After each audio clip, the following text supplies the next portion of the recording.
Voilà, comme on a l'habitude, une vieille habitude ancestrale de relier la paracha à la halakha, alors il y a deux options, enfin, il y en a trois en fait. Oui. Soit la prière, puisque c'est de la première fois qu'on voit une explication où on nous dit que vous voyez des anges monter et descendre dans son rêve. Soit une autre option, faut-il se mêler des problèmes économiques quand on rentre dans une société, comme lui quand il voit les bergers qui ferment qui veulent ranger leurs affaires. Et troisièmement, comment doit-on se comporter avec un patron malhonnête? Voilà. Alors j'ai choisi malgré tout la première option, ce qui est celle de la prière, qui est quand même plus fréquent et qui touche aussi bien les hommes que les femmes. D'accord? Donc, la Mishnah nous dit que la prière est une mitzvah qui touche aussi bien les hommes que les femmes. Voilà. La Mishnah nous dit clairement que Nashim chayavot bitfila, les femmes sont tenues de prière au même titre que les hommes. D'accord? Et pour quelle raison? Puisque la prière, ça veut dire qu'on a besoin de quelque chose et qu'on demande à Dieu. La prière, à l'origine, la prière, c'est quoi? C'est une bakasha, c'est une demande. Or, tout le monde a besoin de demander. La preuve, c'est que dès que l'homme a été créé, il a demandé la pluie. Donc, on voit bien qu'il était encore avec sa femme, collé avec Chava. Donc, l'homme et la femme, ils étaient ensemble. Donc, on dit que la prière est une mitzvah aussi bien aux hommes qu'aux femmes. Ah, pourtant, on a un principe dans le Talmud, répété plusieurs fois, que toute mitzvah liée au temps, les femmes sont dispensées. Alors, les tfilotes, c'est lié au temps. Le soir, c'est Arvit, le matin, c'est Shacharit, l'après-midi, c'est Mincha. Alors, on aurait dit, les femmes, ben voilà, elles n'ont pas besoin de prier, mais c'est lié au temps. Alors, on fait la distinction entre la prière dans le texte et la prière tout court. Les vieilles d'avant, elles ne priaient pas dans un sido, pour la raison que la plupart des femmes ne savaient même pas lire. Elles priaient devant une bougie qu'elles allumaient avec de l'huile, elles invoquaient les tzadikim, etc., ou devant une mezouza, et elles demandaient pour leurs enfants, pour leurs petits-enfants, qu'il y ait de quoi manger, qu'il y ait la paix dans la maison, shlom baït, que le mari ne grogne pas trop, etc., etc. Pardon? Le mari ne la tape pas. Arrêtez de me faire du gauchisme, de faire passer les femmes pour des femmes battues. Soyez gentils. Je n'ai pas voté pour Biden. Tant s'en faut. Bekitsour, la Torah, elle te dit, les femmes sont tenues de fila, bien sûr, mais pas comme les hommes. Elles sont tenues de prier, mais pas dans le rite instauré par les, comme on l'a vu lundi, par les Anshe Knesset Agdola au deuxième temple. Prier, comme vous imaginez Abraham, Yitzhak, Yaakov, Adam, Noach, qui ont prié, ils n'ont pas prié dans un sidour, ils n'ont pas prié 19 brachot, ils ont prié ce qu'ils avaient besoin de prier, de demander ce qu'ils voulaient. Donc les femmes sont tenues de ça au moins. Alors maintenant, qu'est-ce qui se passe? C'est que entre-temps, les générations ayant baissé, les Chachamim, ils ont dit, vous savez quoi? Si vous ne savez pas prier devant une mezouza ou devant une bougie, alors prenez un sidour. Pourquoi vous allez inventer des prières? Surtout qu'on a vu le danger de prier de soi-même, ou on a vu le danger avec Hana.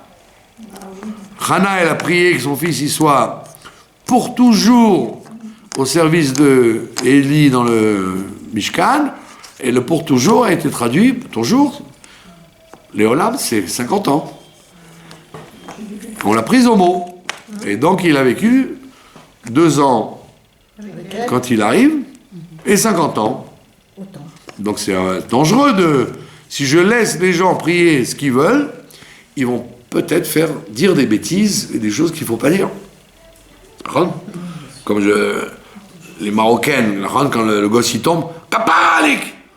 Chas Shalom! Quoi, Kaparalik?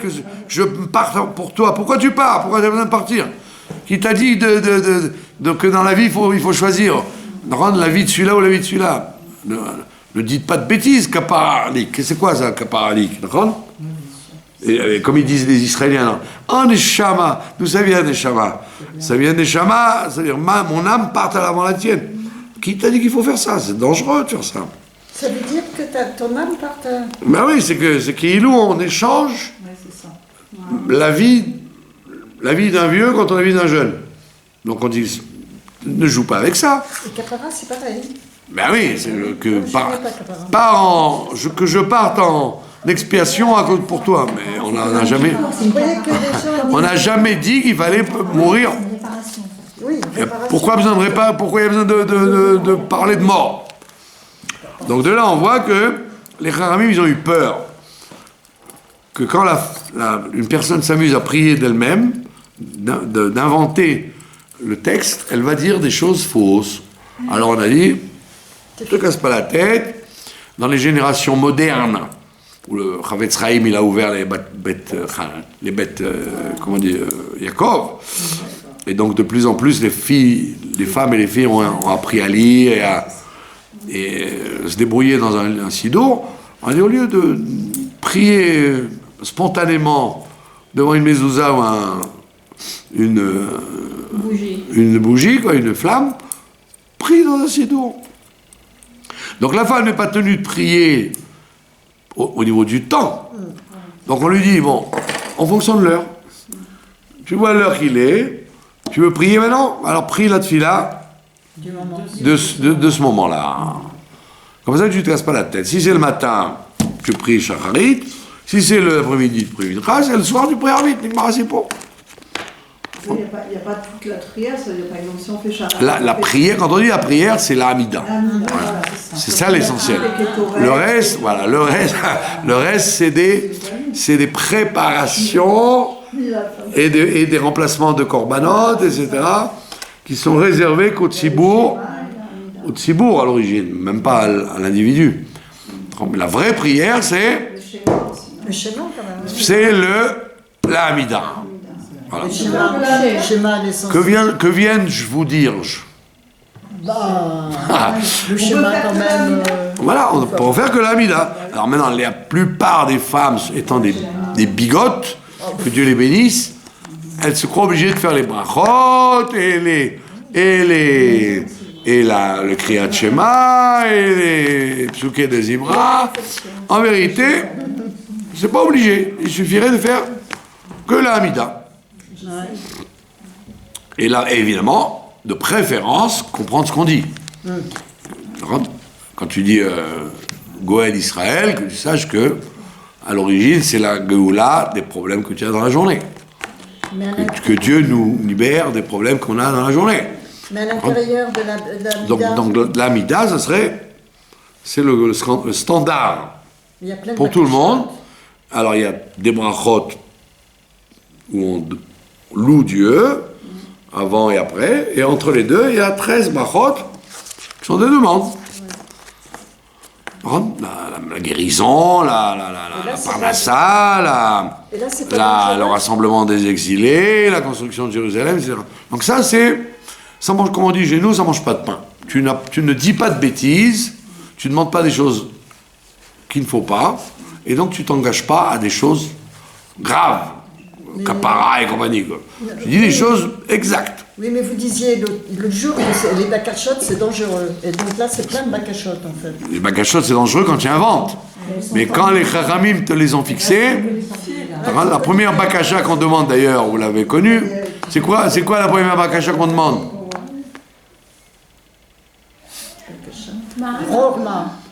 D'avoir du dar. La première bakasha qu'on demande, la première demande qu'on fasse quand on prie, qu'on fait quand on prie, c'est de demander à Dieu de nous donner le cerveau clair pour savoir quoi demander. Il y a des gens qui disent « Ah, moi je veux la parnassa. » Il n'y a pas que la parnassa dans la vie. Si tu es malade, tu seras bien content de guérir. Si tu as des problèmes avec de shlombaït entre toi et ta femme, tu seras bien content d'avoir le principe de la paix. Alors qu'est-ce que tu demandes? Parnassa, il n'y a pas que l'argent qui compte. Donc on te dit avant de commencer, demande que Dieu te donne le cerveau droit, le cerveau clair, pour demander ce qu'il faut, en mesure, comment on dit, avec la quantité dont j'ai besoin. Vous avez compris? Voilà, donc ça c'est... Alors maintenant il y a des marlocotes entre les séfarades, les ashkénazes, si les femmes libres, les femmes qui n'ont pas d'obligation familiale, quoi. Une femme qui n'est pas mariée, une jeune fille, bon, elle met les pieds sous la table en général, soit dans son séminaire, soit à la maison. Donc on leur dit, bah, vous, 2 tfilotes, vous devez faire au moins. Alors, les plus légers, ils disent au moins une. D'accord? Mais ça veut dire qu'au moins tu dois prier 1 fois par jour. Alors maintenant, il y en a qui ne prient pas du tout, qui ne sentent pas le goût à aller ouvrir le sidour de l'Amida. Alors elles font que comme vous avez dit, le Kriyat Shema. Le Kriyat Shema, c'est pas une prière, c'est une reconnaissance que Dieu est un. Alors bon, ça a un aspect de prière, mais c'est pas une bakasha, vous demandez rien. Vous demandez rien, bon, le Kriyat Shema. Et quelqu'un qui ne sait pas lire, il peut faire la prière dans sa langue. Voilà, c'est ça. Est-ce qu'il peut faire la mida? Voilà, c'est ça qui est intéressant. Ce qui est intéressant dans la Tfila ou dans le Birkat Hamazon, c'est qu'on peut le dire dans la langue qu'on comprend. Et ça vaut mieux même, parce que des fois, quand vous ne comprenez rien, que vous avez fait de plus. Vous avez globalement dit à Dieu, tu sais quoi, ce qui est écrit dans le livre, j'ai pas compris, mais exauce-le-moi. Il vaut mieux dire dans une langue qu'on comprend. Et d'ailleurs, vous êtes au courant de ça, que Rashi, le grand Rashi, nous sauve la mise. La plupart des décisionnaires, ils disent, le kidouche du vendredi soir, si tu comprends pas, t'es pas quitte. Si tu comprends pas, t'es pas quitte. Bon, il y a plein de gens qui comprennent rien. Même les Israéliens. Ils comprennent, ils baragouinent, mais que ça veut dire Be'ava, une Khaltanou, de quoi ils parlent. Et Rashi, le saint Rashi, vient nous sauver la mise, et il dit, arrêtez vos histoires, on est toujours quitte du kidouche, même si on ne comprend rien. Et il vaut mieux le faire en hébreu, même si on ne comprend rien, et Dieu, il aime comme ça. Dieu, il aime comme ça. Et donc, on se base sur Rashi, tout le monde juif se base sur la permission que Rashi a eue de nous laisser prier les prières dans l'hébreu, même si on ne comprend rien à ce qu'on raconte. Sinon, on aurait été gros gens comme devant. On dit qu'en hébreu, ça monte plus, non? Pardon? Ça s'élève plus à Tfila en langage Kodesh. Oui, mais comme la base même de la prière, c'est de demander quelque chose, vous auriez dit, si tu n'as même pas compris ce que tu demandes, de quoi ça a l'air? Vous allez à la banque et vous dites, je voudrais un rendez-vous pour mon pied, j'ai mal au pied. Oui, bien sûr, monsieur, mais vous êtes à la banque ici. Ah non, je croyais que toutes les demandes étaient écrites. Réception du public. Je me suis dit, ben voilà, moi j'ai mal au pied, j'ai pas besoin d'argent. Donc c'est un peu comme ça, si vous priez sans comprendre ce que vous dites. Et malgré tout, on vous dit, bon, c'est pas grave. Prie dans le sidour, et comme il dit le grand rave algérien du XIVe siècle, le Rabbi Yitzhak Bar Shishat, il dit, un homme doit prier comme un enfant. Même s'il ne comprend rien, il doit prier comme un enfant. Quand un enfant il parle à son père, il ne dit pas j'ai demandé à mon père, j'aurais dû demander à mon oncle, j'aurais dû peut-être demander à ma grand-mère, Non, mais alors mon père, c'est plus... Non, il parle à son père libre. Parce que c'est son père. Il se livre à son père. Il ne cherche pas à savoir si c'était mieux de parler à son oncle. Comme dit le Midrash, d'ailleurs. Le Midrash dit que Dieu, des fois, on l'appelle Dod. Dodi, l'ikrat kala, Elul. Ani le Dodi, le Dodili. Et pourquoi on dit, putain, le bon Dieu, il s'appelle l'oncle? Il dit parce que l'oncle, il te demande pas si tu as fait tes devoirs. Comme il vient rarement, il vient avec plein de cadeaux, etc. Ouais, je suis content, je vois mon neveu, combien je t'embrasse. Alors que le père, il dit, hey, oh, tu as bien révisé, et une bonne note, fais voir ton papier. Le père, il est beaucoup plus sérieux et dur que l'oncle. Alors on dit, des fois, Dieu, il vaut mieux qu'il soit l'oncle. Qu'il soit le dod. Bon, alors à part ça, on dit que c'est mieux de comprendre ce qu'on dit. Donc aujourd'hui, comme je disais à ma grande fille, elle a étudié le Sforno et le Even Ezra et le Tospot et le truc. Je lui dis, tu aurais pu être grand-rabbin de France. Tu aurais pu être grand-rabbin d'Amérique. Elles connaissent plus que... Alors que les femmes d'avant, elles ne savaient rien du tout, elles ne savaient pas dire. Bichlal. Alors que là, elle te fait, mais papa, c'est pas comme ça, le Mishamora, il n'est pas pareil. Comment tu peux dire le Khatrila, petit Abad? Trop forte, quoi. Même celles qui sont passées dans les écoles, bon, malheureusement, il y en a qui sont passées, c'est entré d'une oreille, sorti de l'autre. Mais si elles avaient écouté, il y a une richesse énorme aujourd'hui dans les séminaires, les écoles, et même les écoles mamlarti, elles sortent, elles savent lire, elles vous lisent le Rashi, elles vous lisent le... Donc ça veut dire qu'aujourd'hui, on est beaucoup plus exigeant, puisque la plupart des femmes et des filles savent lire. Surtout avec le sionisme. Il y a eu dans le monde entier la réveil de l'hébreu. Donc dans tous les endroits du monde, même les gens pas religieux, ils apprenaient à lire en hébreu, à parler en hébreu. Donc ça fait quand même, malgré ce que les orthodoxes vont vous dire, le sionisme a quand même donné une revalorisation à la langue hébraïque, qu'on le veuille ou non. Il y a le fils du Rav Moshe Feinstein, qui est parti la semaine dernière, le Rav David Feinstein, il a écrit un livre, d'Alachot, à la suite de son père, quoi. Mais que Dieu me pardonne, mais c'est du charabia. Il parle en hébreu comme un Olech Hadash. C'est très mauvais hébreu, c'est très dur à comprendre ce qu'il raconte. Pourquoi? Parce que c'est pas sa langue. Lui, il parle en anglais, en yiddish, mais quand il a écrit le livre en hébreu, des fois vous dites, mais c'est des erreurs de grammaire, des erreurs de syntaxe, alors que la famille du Rav Ovadia Yosef ou du Rav Eliashiv ou du Rav Osner, étant donné qu'ils ont vécu en Israël, ils écrivent, vous lisez, un truc agréable à lire. Donc les gens qui connaissent l'hébreu, ils sont avantagés, et donc eux on leur dira, tu sais quoi, pris dans un sido, et comme tu comprends ce que tu dis, kol hakavod.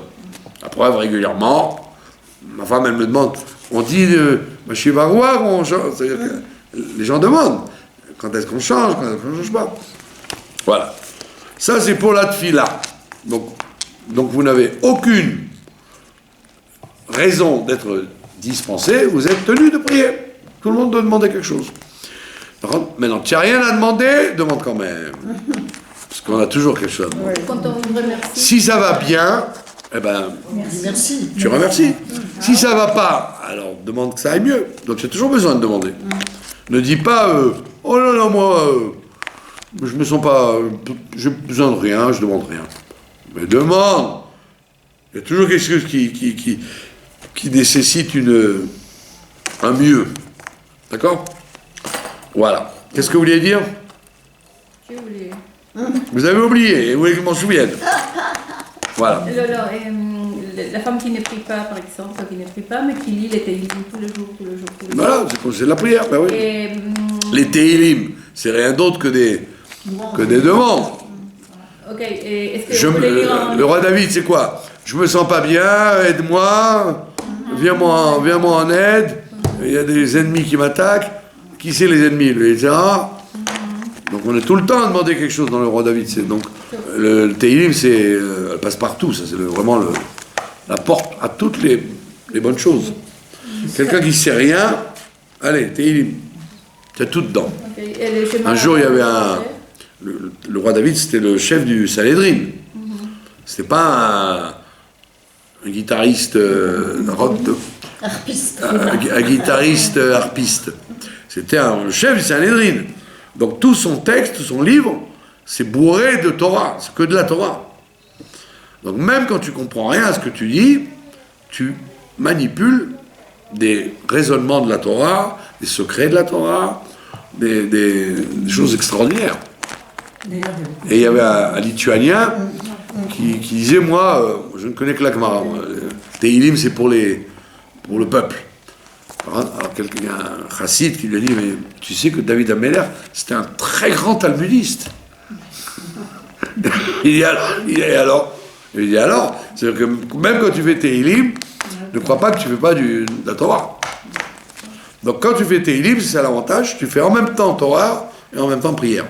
Donc c'est formidable. Maintenant, les femmes et les jeunes filles sont quand même, j'avance un peu, sont quand même, pas tenues, sont quand même habituées à faire les brachot du matin. Les brachot du matin, parce que les brachot concernent tous les cas de figure. Tous les cas de figure, là, les choses dont on a besoin toute l'année, toute la vie. D'accord ? Surtout que le Rashba, vous avez entendu parler du Rashba, non ? Rabbi Shlomo Ben Aderet de Barcelone, un des grands du Moyen-Âge, il dit on aurait pu imaginer de faire les brachot une fois dans la vie. Une fois dans la vie, tu fais les brachot, c'est bon. Si tu as besoin de répéter tous les jours, il donne au coq l'intelligence, il me fait mes besoins à cause des chaussures, il me donne mes habits, il rend les yeux voyants. Tous les jours, tu répètes ça. Dis-le une fois, c'est fini. Chaque jour, c'est un miracle. Alors, il répond en fait, non, parce qu'on est tous les jours une nouvelle créature. Bria Khadasha. Chaque jour, quand le jour se lève, nous nous renouvelons. Nous sommes une nouvelle créature. C'est pour ça que tout espoir est permis, toute solution peut arriver, parce qu'il y a un nouveau monde qui s'ouvre chaque jour, et donc chaque jour, tu dois répéter les brachot. Voilà. Une dernière question. Le schéma avant de se coucher, ça pourrait être... Le schéma avant de se coucher, c'est dans le cas où vous n'allez pas vous réveiller. C'est dans le cas, le schéma avant de se coucher, c'est la dernière confession, dans le cas où vous passeriez l'arme à gauche. Ah, c'est pas avant de dormir. Oui, avant de dormir. Celui avant de dormir, ouais. Celui qui fait le Kriyat Shema avant de dormir, c'est parce que d'abord il va annuler les mauvaises forces qui donnent des cauchemars, etc. Donc ça évite de prendre du Tranxène ou des barbituriques. Quand vous faites le Kriyat Shema, vous avez un sommeil paisible. Et également, qu'à Dieu ne plaise, c'est dans le cas où votre âme ne reviendrait pas, parce que vous n'êtes pas maître de votre avenir. Donc au moins, avant de partir, vous avez reconnu la grandeur de Dieu. Mais les femmes peuvent le faire, mais pourquoi pas ? Il n'y a pas de contre-indication. Voilà. Maintenant, nous allons passer à la paracha de la semaine. Oui. La paracha de la semaine, c'est Vayetze. Mais en même temps, ce soir, c'est la Géoula, c'est la libération de la prison tsar, du fils du Admour Hazaken, fondateur de la Chassidout Rabat. Il s'appelait le Admour Emtsaï, le rabbi intermédiaire. Et lui, alors, comme c'est sa Géoula, il a écrit énormément de secrets de la Torah. Et donc, j'ai choisi pour vous, et pour nos spectateurs et spectatrices, à travers le monde. De parler d'un thème dont il parle dans la parashat Vayetse. Dans la parashat Vayetse, vers la fin, on voit quelque chose de très bizarre. On voit Yaakov Avinu qui fait de la magie avec les agneaux. Il met des bâtons, il fait des traits autour des bâtons, et il les fait boire devant les bâtons, et les agneaux sortent avec des taches, avec des zébrages, avec des étoiles. Donc le Zohar, il dit que c'était un travail de travailler sur le monde de Tohu, les lumières de Tohu, les lumières qui amènent à la folie dans ce monde-là, à l'exagération dans ce monde-là. Il a travaillé sur la réparation des mondes supérieurs par ce travail d'élevage des agneaux. Et bizarrerie grammaticale, il dit le verset dit quelquefois, et voici devant vous, mes chers enfants, si vous avez des lunettes, mettez-les. Un agneau, des fois ça se dit keves, et des fois ça se dit kesev. Dans la Torah, des fois vous avez ksavim ou kvasim. Bon, en hébreu moderne, on dit keves. Quand vous achetez de l'agneau pour Pessah, ne vous amusez pas à dire à votre boucher, donne-moi du kesev. Il va dire, tu es folle toi, qu'est-ce que tu veux? Tout le monde en hébreu moderne, on dit keves. Mais dans la Torah, vous avez observé bien, des fois il y a écrit kevasim ou kevasot, et des fois il y a écrit kesavim. Donc, on demande pourquoi. Pourquoi dit-on quelquefois kesev, des fois quelquefois keves? Alors là, vous allez rentrer dans un secret psychologique fondamental qui va vous réveiller, qui va vous éveiller. Alors, dans les 3 lettres que vous avez, le Chaf est toujours en premier. Le Kaf. Ça vous dérange, ça vous va? Qu'est-ce que je dois faire? Quand vous avez... Il vaut mieux qu'il voit les lettres que ma tête. D'accord? Le Kaf représente... C'est l'initiale du Olam HaKeter. Keter. Keter, ça veut dire la couronne. Ça veut dire aussi tout ce qui est notre origine.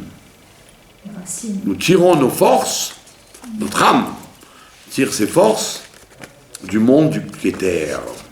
C'est-à-dire avant que les forces, les influences rentrent dans le monde concret, elles sont dans le monde du Keter. Ces influences avant qu'elles descendent dans le monde. Et chaque individu, homme ou femme, juif ou goy, il a un Keter. D'où il tire sa vie. Son nefesh. Le nefesh qu'il a, l'âme qu'il a, elle vient de ce monde du Keter. Tout le monde. Et on ne s'en rend pas compte, bien évidemment. Parce que nous, on a conscience que de nos forces, l'intelligence, les sentiments, la capacité d'agir, on ne se rend pas compte d'où ça vient. Mais il y a un d'où ça vient. Ce qu'on appelle le shoresh. C'est la racine de chacun, c'est le Keter. D'accord? Et on reste attaché. Que les kabbalistes, ils appellent le halo, qui est au-dessus de nous. La lumière qui brille au-dessus de notre tête. Qu'on ne voit pas. et que les chrétiens ont dessiné, et ont dessiné avec l'auréole qui est au-dessus de notre tête. Et c'est pas qu'ils ont inventé. On reste relié à cette... Ils l'ont pas inventé, on appelle ça la aura, et ils appellent ça l'auréole, c'est intéressant. Donc c'est le Keter de chacun. Mais on reste relié à ce Keter toute notre vie, vivant. Bien sûr, il faut bien avoir une source de vie, sinon on n'existe plus. C'est pas le corps qui a ça, c'est l'âme. D'accord? Donc tout le monde a ce kaf. Après vous avez, c'est après que les choses pas se compliquent, se traduisent. Désordre. Non. Dans le comment on appelle ça, le phénomène psychologique normal, tout individu, en dessous de son Keter, il a le bête, c'est-à-dire le système intellectuel. La tête, sa tête. Sa Chokhmah, sa Bina, son Da'at, le Chabad de chaque individu sur Terre, qui se traduit par le coefficient intellectuel, la capacité d'intelligence, de compréhension, de relier les choses entre elles, l'intellect. Tout homme a un intellect. Par contre, il y a des gens qui ne s'en servent pas. Par contre, des gens qui ne s'en servent pas de leur intellect. Mais tous les êtres humains en ont un. Et de cet intellect, donc c'est le bête, va en deuxième étape, il va y avoir le système émotionnel qui s'écrit avec un shin, dans le cas c'est un sin. Pourquoi sin? Parce que le système émotionnel est basé sur ce que nos patriarches nous ont transmis à chacun, la bonté du côté droit, la rigueur du côté gauche, et le sens de l'équilibre du côté du milieu. Chesed, Din, Rachamim. Tout notre système émotionnel, il vient de là. Et personne n'y échappe. Tout le monde a ça en lui. Là, vous voyez un pot de mayonnaise, vous dites je l'achète ou je l'achète pas. Bon, intellectuellement, vous avez dit bon, allez, je l'achète. Non, au niveau des émotions, après vous dites oui, mais c'est cher. Donc vous fermez, donc vous utilisez la rigueur. Je le remets. Vous dites ah oui, mais Tata Germaine, elle adore la mayonnaise. Allez, je vais l'acheter quand même. Recette. Ou alors vous dites bon, tu sais quoi, c'est pas très baril, je vais acheter Diet. La mayonnaise sans rien.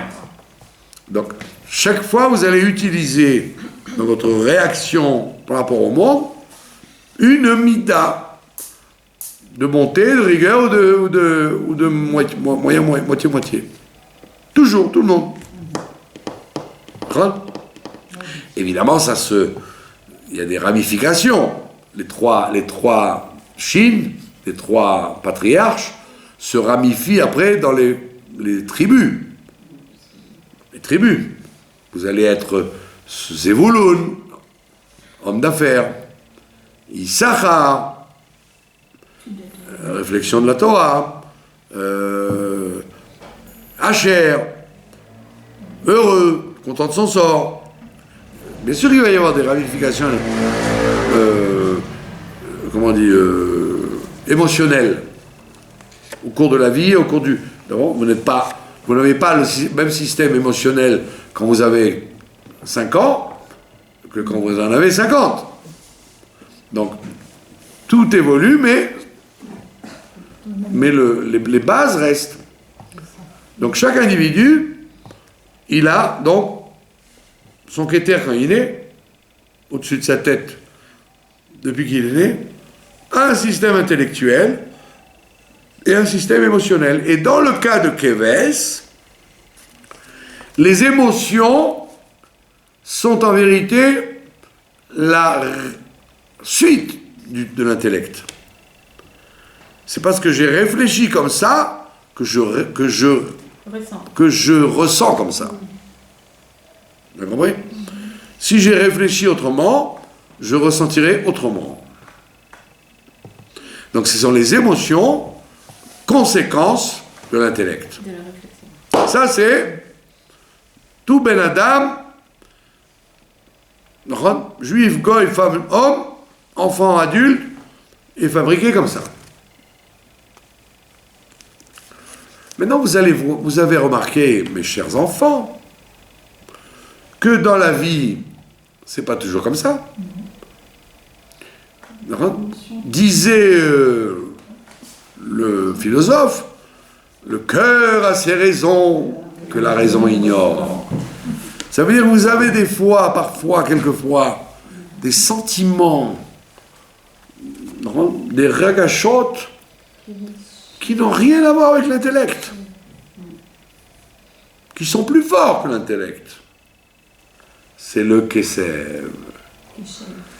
Quand le système émotionnel est au-dessus du système intellectuel, on appelle ça Kessev. Et donc les émotions, donc le deuxième Shin en quelque sorte, ça viendra après, mais c'est secondaire. Ce qui est surtout fort, c'est les émotions avant l'intellect. Ah bon? L'homme normal, il doit être comme ça. L'homme normal doit être comme ça, c'est-à-dire, je ne dois ressentir que ce que j'ai appris. D'accord? La Torah m'apprend à haïr le mal, aimer le bien. Donc je dois calibrer, faire fonctionner mes sentiments en fonction de ce que mon intellect a appris. J'ai appris qu'il faut aider le pauvre, alors mon intellect m'a gravé en moi qu'un pauvre, on doit l'aider, donc mon sentiment va que quand je vais voir un pauvre, je vais avoir une compassion, un intérêt pour lui, etc. D'accord? Des exemples de l'autre cas. Vous avez compris comment ça marche? Maintenant, vous avez autre chose qui est vrai aussi, que l'intellect, il est soumis aux émotions. C'est les émotions plus fortes que l'intellect. Ça, c'est pas bien, c'est pas bon quand on se fait. C'est pas bon, c'est bon, c'est Comme ça. Ça dépend des moments. c'est Maïesh. Non, c'est pas des... L'homme est comme ça, il a les deux. Il y a des choses qui sont chez vous.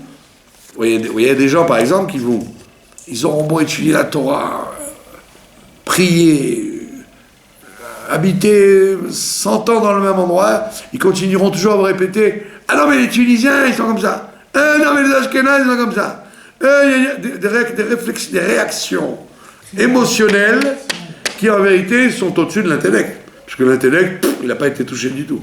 Ils vont vous rabâcher les mêmes rengaines. Ah, il n'y a pas comme le couscous. Oh, il n'y a pas comme le... Non, les Américains, je ne les aime pas.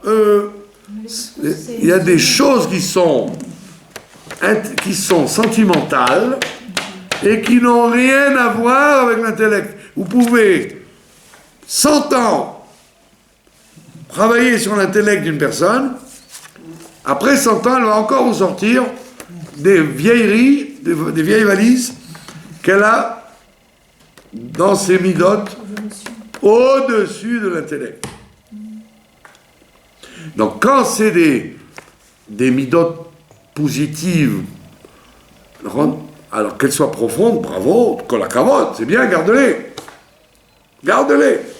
Mais quand c'est des vieilles valises, vous voyez des gens comme ça, ils ont beau étudier, ils ont déménagé, ils se sont mariés, ils ont gagné de l'argent, ils ont acheté des meubles, ils parlent une autre langue, boum, mais les midotes sont toujours les mêmes, elles restent toujours encore. Il est encore fâché avec Tata Germaine, parce que quand il avait 5 ans, elle ne lui a pas mouché le nez.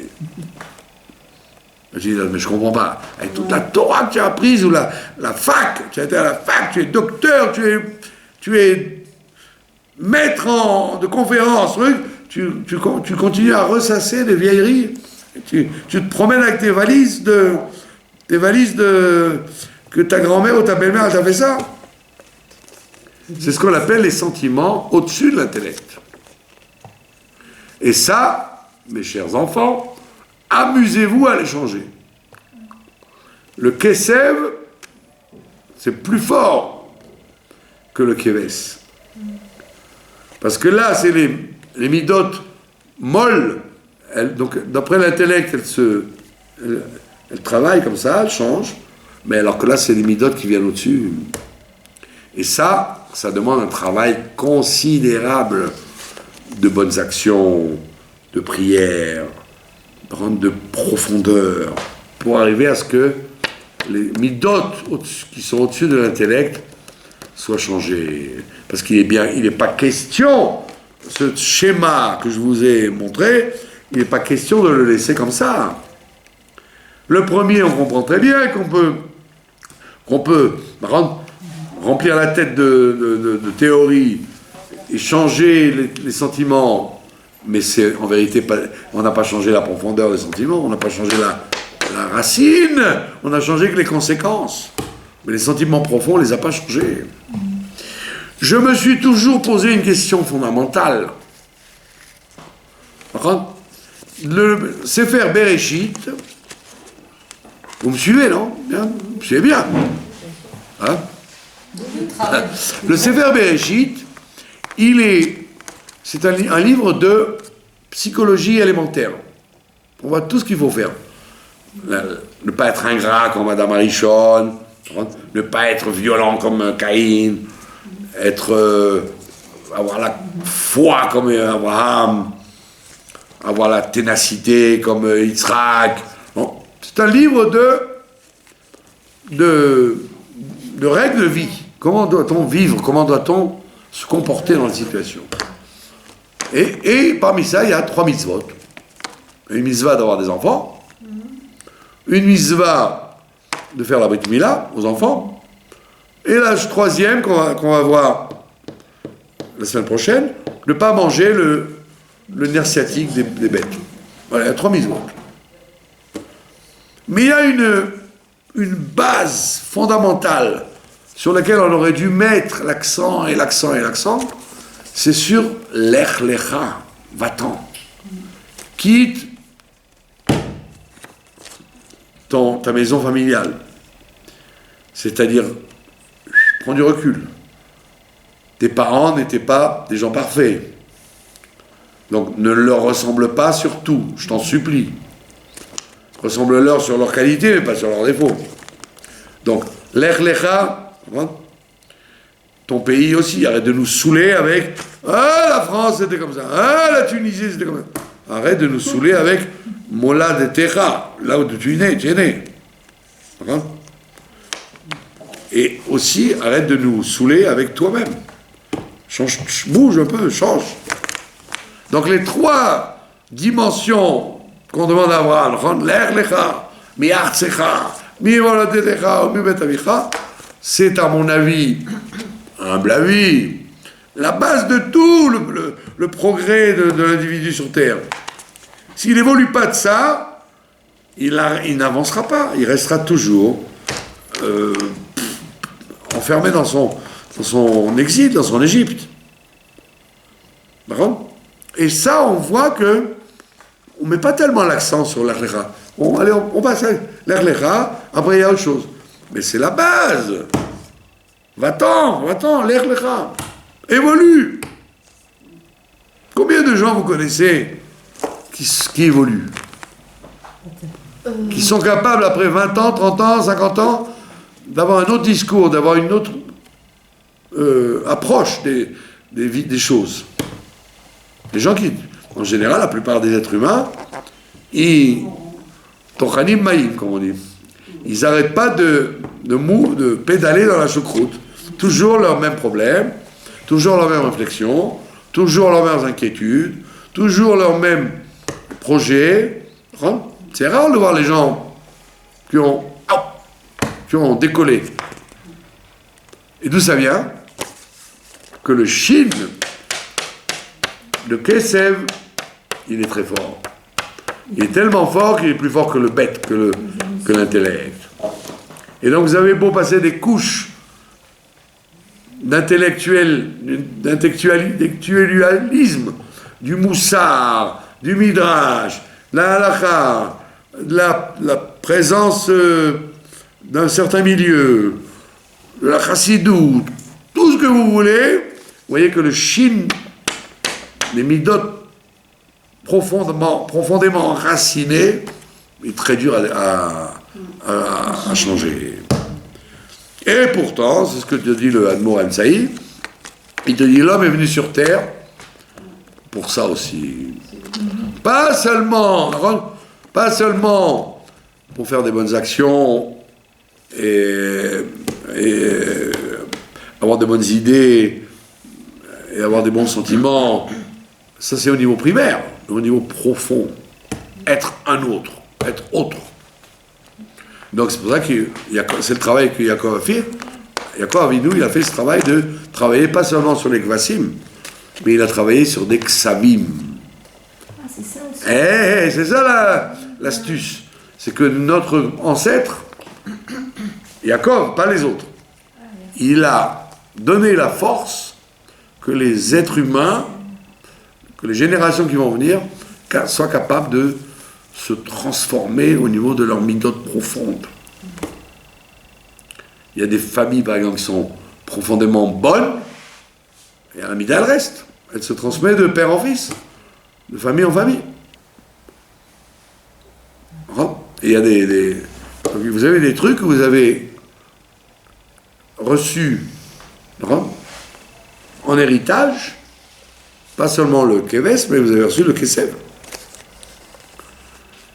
Pourquoi les gens, quand ils se marient, ils font une enquête d'où vient la personne, de quel milieu, on ne parle pas d'origine du passeport, quel milieu, est-ce que c'était des gens généreux, des gens à histoire, quel est leur cursus, parce que le cursus va faire que les midot profondément enracinées, elles seront, c'est là où vous pouvez y aller pour les déménager. C'est ce que le Chavetz Chaim disait, quoi. Il faut des dizaines d'années pour changer une mida. C'est de ça qu'il parle. Il ne parle pas des midotes superficielles.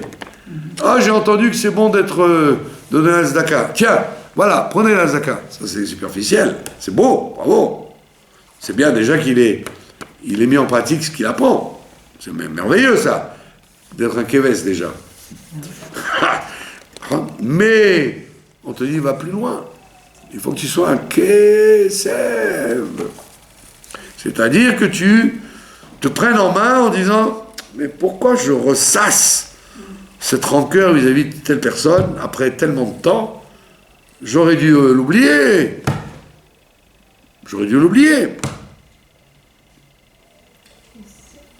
Et des fois, vous rencontrez quelqu'un, il croit que vous lui en voulez encore pour une histoire qu'il y a eu il y a 20 ans. Et vous dites, attends, Slicha, ça va, j'ai changé de chemise entre-temps. Hein. Donc, c'est-à-dire que la personne, elle n'a pas encore viré ses midotes profondes en croyant que c'est bien, quoi. Ah non, chez nous, on ne se laisse pas faire. Hein. Ah non, chez nous, on garde la rancœur. C'est mitzvah de Horaïta. Quoi que ça veut dire? La mitzvah italienne. Eh ouais. Ah non, ce qu'il m'a fait il y a 50 ans, je ne l'oublierai jamais. Eh oh. Il y a 50 minutes, tu l'aurais dû l'oublier déjà. Tu me dis, il y a 50 ans. Vous voyez, ça vient du Chine. Donc vous voyez que c'est intéressant, non? Vous n'imaginiez pas que dans la paracha de Vayetze, il y aurait un secret psychologique aussi profondément inscrit.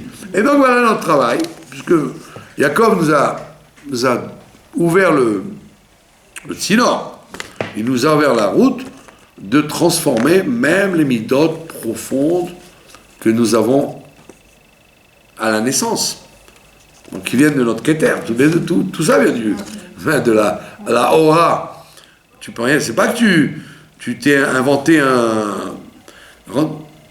Comme il y a écrit dans le Pirkei Avot, Al-Kochachatachai. Tu vis malgré tout, malgré toi. C'est pas toi qui as choisi. D'accord? Et d'ailleurs, il y a écrit. Quoi? Oui, vous poserez votre question quand j'aurai donné ma réponse. Il y a écrit dans la paracha de Bereshit, il y a écrit que voici les années qu'Adam a vécues. Adam a vécu tant. Alors on dit, attends, mais j'ai pas compris. C'est évident que si on parle de ces années, c'est qu'il a vécu. C'était pas un corps mort qui était devant nous, c'était un individu vivant. Donc pourquoi a-t-on besoin de relier la vie avec les années? C'est des années de vie, automatiquement. D'accord? Il ne peut pas y avoir d'années d'un individu si ce n'est pas des années de vie. D'accord? C'est pas, comment il s'appelait, celui qui s'est fait congeler. D'accord? Non, il était vivant. Donc on demande pourquoi on a besoin de déconnecter les années avec la vie, la Marichonne. Et tous les autres d'ailleurs. On dit il va vivre tant. Mais ne me dis pas il va vivre, c'est en trop. Moi, il a eu 120 ans, il a eu 120 ans de vie, point final. C'est parce qu'on dit justement, que ça dépend de ce que tu as mis dans la vie. Est-ce que les shanim, les années que tu as passées, de quelle vie elles étaient remplies? Alors il y a des gens, et nous ne devons pas l'être, qui peuvent vivre toute leur vie sur les mêmes midot profondes, sans en bouger, en étant persuadés que c'est bien. Alors quand elle dit non, la vie c'est justement d'évoluer, de véhiculer avec toi que chaque expérience te change. Et qu'elle change quoi? Pas seulement tes midot et ton intellect au quotidien, mais qu'elle change tes midot profondes. Que si tu étais égoïste, tu deviennes altruiste. Si tu étais... tu n'aimais pas tel et tel genre, que tu sois ouvert à accepter, sauve la patience, la tolérance, etc.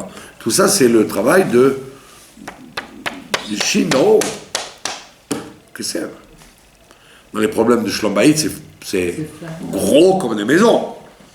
Pourquoi les gens n'arrivent pas à s'entendre avec une autre personne?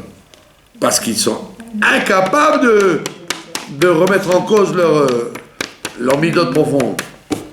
Ils estiment que mes midot à moi sont bien. C'est l'autre qui doit changer. C'est rare. L'autre doit changer. Die. Mais on ne t'a pas demandé de changer l'autre, on a de changer toi d'abord. Sois d'abord, toi un Kessev. Et deviens un Kessev amadoué. Après, tu iras voir chez... En disant, c'est à cause de ta famille, ils ont toujours été comme ça, je connais. Mais toi aussi, tu es bourré de défauts ou de sentiments que tu n'arrives pas à contrôler parce que tu les as eus à la naissance. Tu as eu beau passer les écoles, les yeshivot, les universités, les claques dans la figure, tout ce que tu veux. Tu n'as pas un instant pensé qu'il fallait faire un travail sur les midot profondes. Non? Et quand on te le dit, les gens, quand vous leur dites ça, ils vous écoutent, mais ils vous suivent pas. Ils disent de quoi ils parlent? Pourquoi ils parlent? On dirait que vous n'avez pas touché la Nekuda. C'est la Nekuda. Je vous donne un autre secret. Vous ne le gardez pas pour vous, parce que c'est un secret. Il y a un autre secret fondamental. Le monde, il est fait sur 3 dimensions. La dimension la plus basse, c'est le Olam. C'est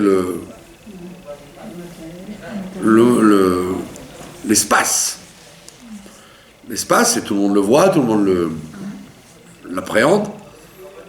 Au-dessus, vous avez le temps. Ah, le temps, c'est déjà plus sensible. C'est pas le temps chrono. Pas le temps chrono seulement. C'est le temps, c'est-à-dire l'atmosphère qu'il y a dans un temps. L'atmosphère du Shabbat ne doit pas être l'atmosphère du jeudi. À Kippour, c'est pas pareil que Purim. À Hanouka, c'est pas comme Pessah. Donc sentir le temps, c'est déjà plus fort. Ça s'appelle Shana.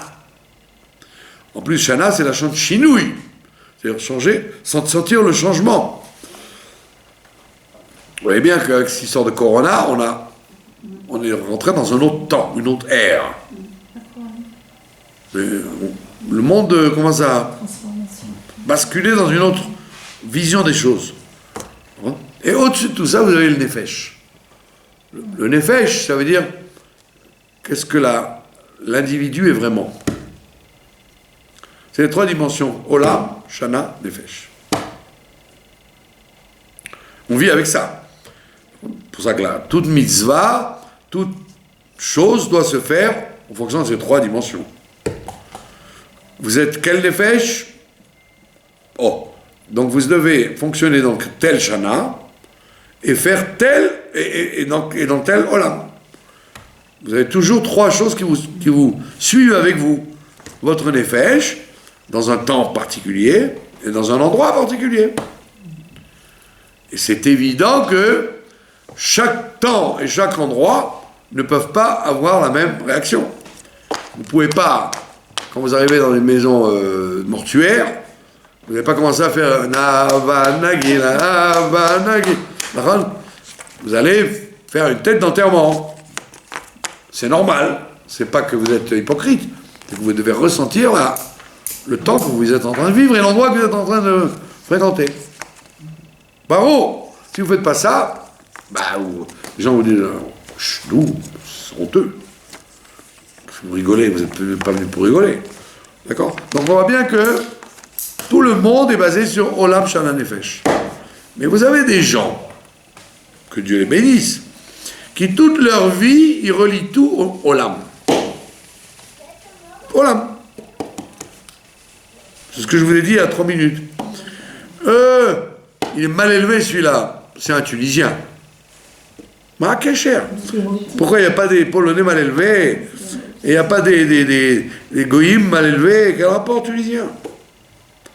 Tu as relié le Shana et le Nefesh au Olam.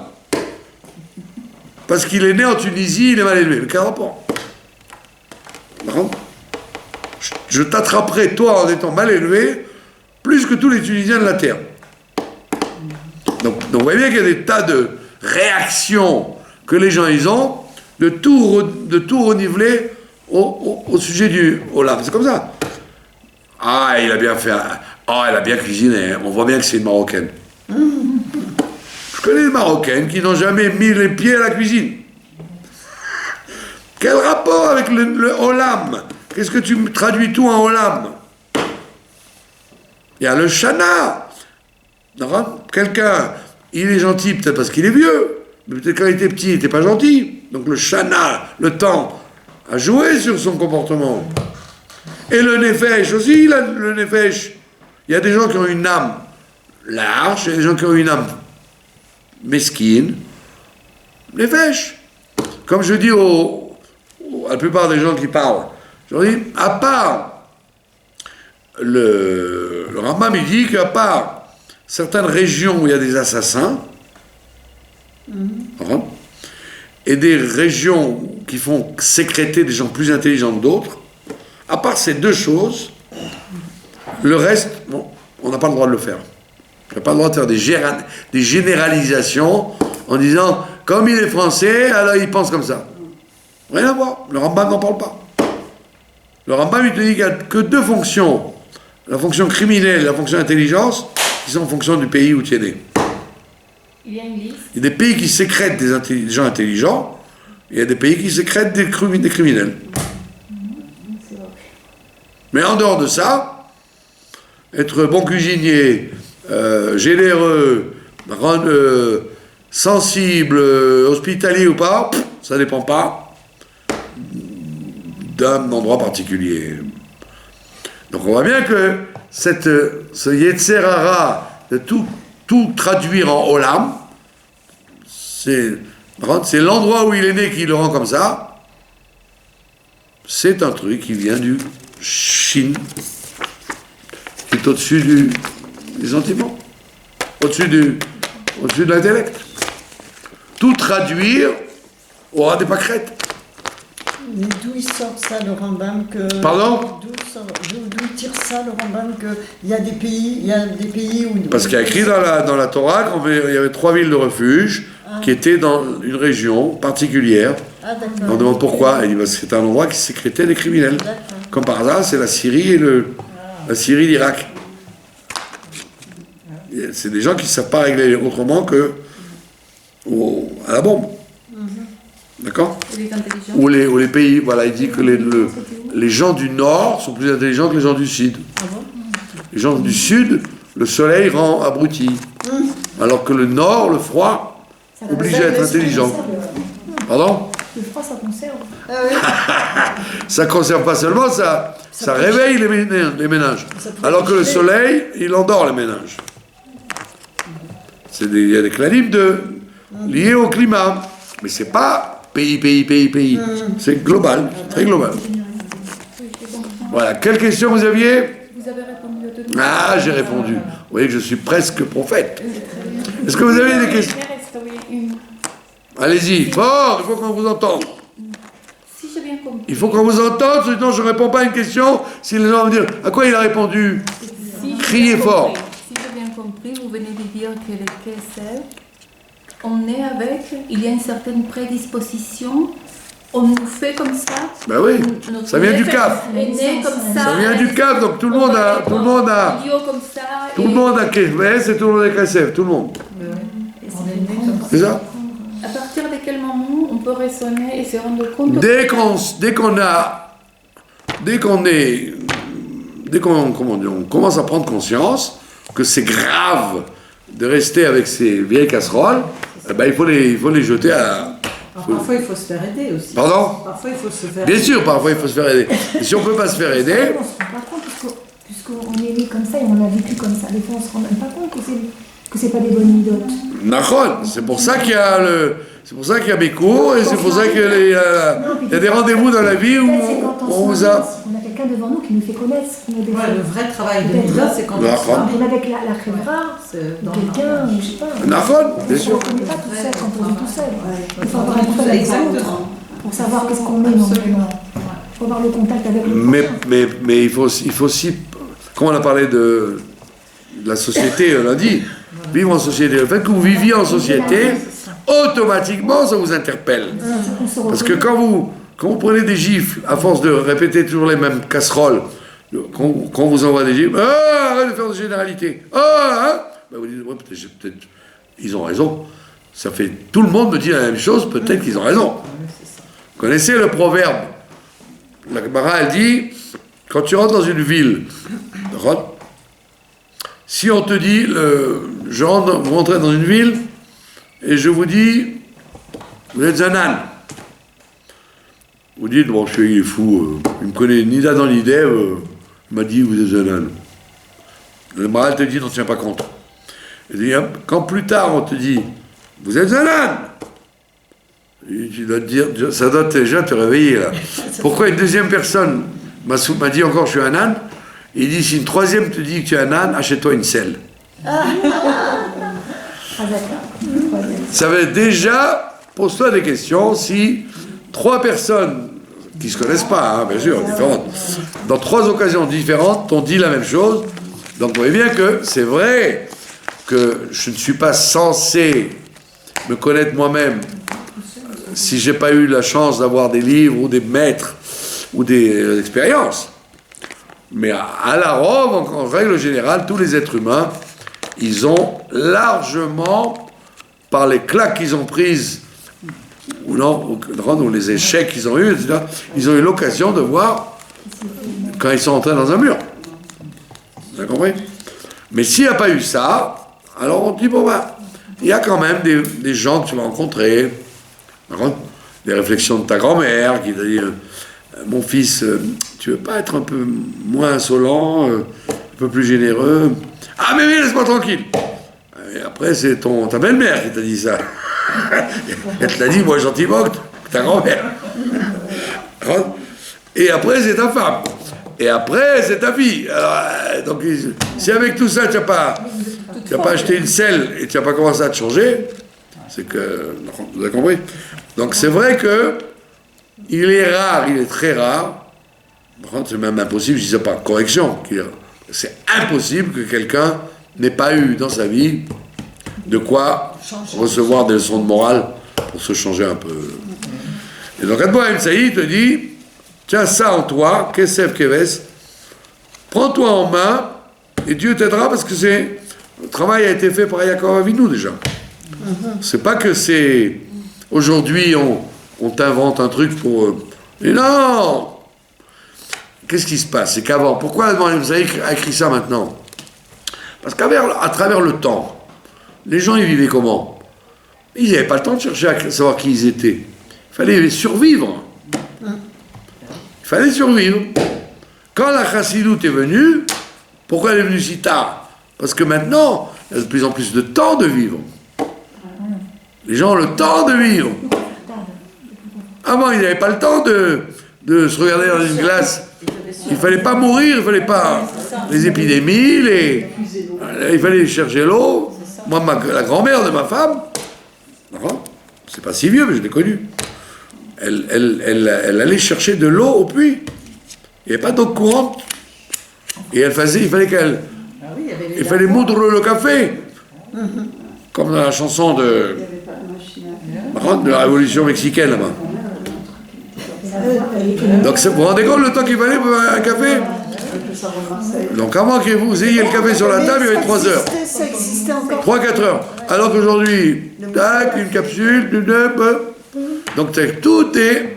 Donc qu'est-ce qui reste? On peut se regarder, on peut se voir. Et donc on peut se réparer.